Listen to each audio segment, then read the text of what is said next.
L'autre grand titre de l'actualité, sans surprise, c'est bien évidemment la première nuit de Patrick Balkany derrière les barreaux de la prison de la Santé à Paris. Dans l'ancien quartier VIP, le maire de Levallois-Perret, condamné à 4 ans de prison ferme hier pour fraude fiscale, va faire appel. 4 ans ferme, 10 ans d'inéligibilité en plus, et pourtant, il pourrait être réélu lors des prochaines municipales. Car à 71 ans, la carrière politique de Patrick Balkany s'arrête, mais pas forcément définitivement, Aurélie Herbemont.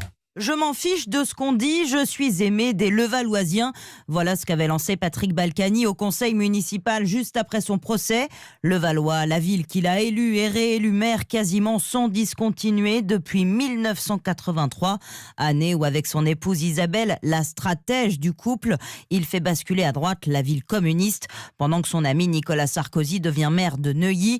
Entre les Balkany et Nicolas Sarkozy, c'est une amitié de 40 ans malgré les déboires judiciaires du maire de Levallois, déjà condamné en 96 pour avoir affecté 3 employés municipaux à l'entretien de leur domicile, ce qui n'avait pas empêché les Levalloisiens de lui faire à nouveau confiance en 2001 alors qu'il avait perdu pour la seule et unique fois en 95. Son incarcération hier ne signe pas automatiquement la fin de sa carrière politique. Patrick Balkany a fait appel ainsi qu'une demande de mise en liberté. Si elle finit par être acceptée, il pourra redevenir maire et être candidat en mars prochain.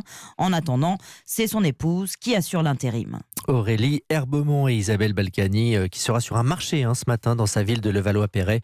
Nous vous en parlerons bien sûr dans les éditions de la mi-journée.